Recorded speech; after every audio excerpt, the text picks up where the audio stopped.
Toda fazenda de pecuária que quer crescer, que quer evoluir, precisa de um plano, certo? Certo. Só que antes do plano vem uma coisa ainda mais fundamental: um diagnóstico, um raio-x preciso da situação atual. E é sobre esse primeiro passo, esse alicerce, que a gente vai conversar hoje.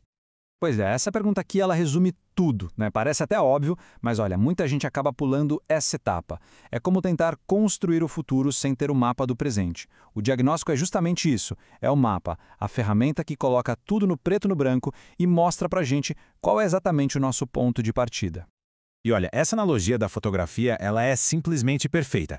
A ideia é essa mesma, é capturar a realidade da fazenda. Sem filtro, sabe? Não é o que o dono acha que a fazenda é, mas o que os dados mostram que ela realmente é. E é essa imagem, essa foto honesta, que se torna o único ponto de partida seguro de verdade para qualquer projeto de melhoria. Beleza. Para a gente entender como esse diagnóstico funciona na prática, vamos seguir uma jornada bem estruturada. Primeiro, vamos aprofundar no conceito da fotografia.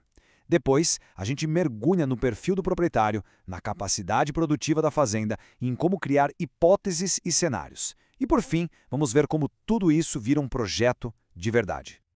Então, vamos lá. Como é que a gente tira essa fotografia?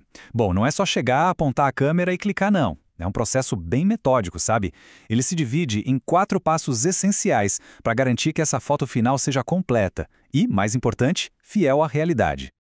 E esses 4 passos são: primeiro, analisar o perfil de quem está à frente do negócio. Depois, a gente avalia a capacidade produtiva, o que a fazenda aguenta fazer. Com isso em mãos, a gente começa a formular hipóteses, a investigar os porquês. E por último, a gente analisa cenários, ou seja, começa a olhar para o futuro e projeta o que é possível.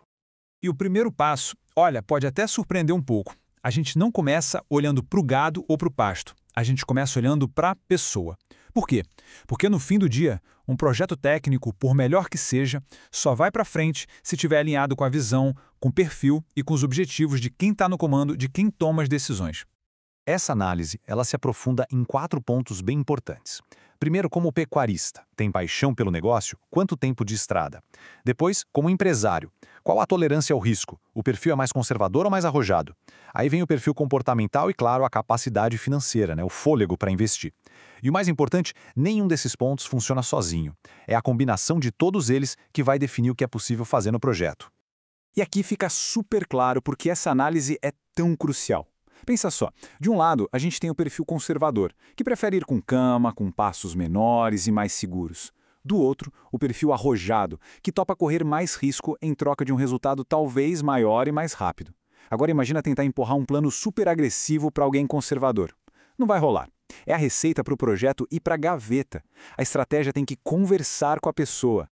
Ok, agora a gente vai para o passo 2. E aqui a coisa fica mais intensa. É hora de ir a campo de verdade, sabe? Botar a bota na terra e coletar os dados sobre tudo que a fazenda tem. É nesse momento que a nossa fotografia começa a ganhar todos os detalhes técnicos. A gente começa com um panorama geral, perguntas básicas, mas essenciais. Como é o acesso à fazenda? E a topografia, o tipo de solo, o regime de chuvas. Do tamanho total da fazenda, quanto é a área útil de verdade? E um ponto fundamental, a equipe de trabalho. Quem são essas pessoas? Como é a hierarquia, o treinamento, o engajamento, tudo isso conta e muito. E aqui, gente, está o coração da pecuária a pasto. O grande pulo do gato, a virada de chave, é entender uma coisa.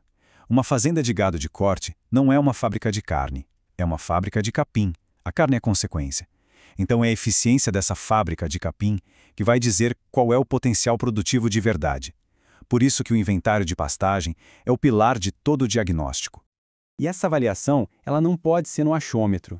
Ela tem que ser sistemática, piquete por piquete, como a gente vê nesse exemplo aqui. Olha só, o trabalho é ir lá e dar nota. Qual a qualidade da forragem e o nível de plantas invasoras? Qual a porcentagem da área que está realmente empastada? É esse mergulho nos detalhes que transforma a percepção em dado concreto. É aqui que a gente acha os problemas, mas também as grandes oportunidades. Mas ter o inventário é só o começo. A gente precisa entender a dinâmica. Como esse pasto é manejado no dia a dia? É rotacionado? Contínuo? E na seca, qual é a estratégia? A infraestrutura, como cercas, bebedouros, coxos, ela dá conta de um manejo mais intenso? Já foi feito algum tipo de correção de solo, adubação? Todas essas perguntas vão adicionando camadas e mais detalhes à nossa fotografia do pasto. Muito bem, a essa altura a gente já juntou uma montanha de dados. Agora, nos passos 3 e 4, chegou a hora de interpretar essa fotografia. É aqui que a gente para de olhar só para o presente e começa a apontar nossa análise lá para o futuro. O passo 3 é todo sobre uma única pergunta, mas que é a pergunta-chave. Por quê? Com todos aqueles dados na mão, a gente começa a conectar os pontos. Pega aquele exemplo do piquete 2, que estava ruim. Por quê? É falta de correção do solo? É o manejo que está errado? É falta de investimento? Levantar essas hipóteses é o que faz a gente sair do sintoma e chegar na verdadeira causa do problema. Depois que a gente entende as causas, a gente vai para o passo 4, analisar cenários. E o que é um cenário? Nada mais é do que uma projeção. É brincar de e se? E se a gente investir na recuperação daquele pasto? E se a gente mudar a estratégia para a seca? Os cenários são essa ponte, sabe? Eles ligam o diagnóstico, que é o hoje, com o projeto, que é o amanhã, mostrando os vários futuros possíveis. E olha só como isso fica claro nesse gráfico. Aqui o poder dos cenários fica evidente. A gente consegue projetar o impacto de cada estratégia. Com baixo investimento, a produção pode chegar, digamos, a 80. Com investimento moderado, já pula para 120. E com investimento alto, pode chegar a 190. Colocar esses números assim, um do lado do outro, transforma a decisão em algo muito mais objetivo. Fica mais fácil escolher o caminho. E pronto, a gente fecha o ciclo. Passamos pela coleta de dados, pela análise para entender os porquês e pela projeção dos futuros possíveis. Agora sim, com tudo isso em mãos, a gente está pronto para usar todo esse conhecimento para construir algo novo. E a mensagem final é essa. O diagnóstico, aquela fotografia que a gente tirou, não é o ponto de chegada. Ele é um mapa. É a base, o alicerce sólido que permite que a gente desenhe um projeto que seja, ao mesmo tempo, ousado e pé no chão. Um projeto alinhado tanto com o que a terra aguenta, quanto com o que o proprietário sonha. Primeiro, a gente encara a realidade. Depois, a gente desenha um futuro. Para a gente fechar, fica aqui uma provocação.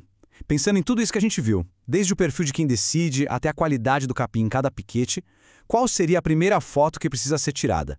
Qual é aquele primeiro dado, aquele ponto de partida que poderia de fato começar a virar o jogo em uma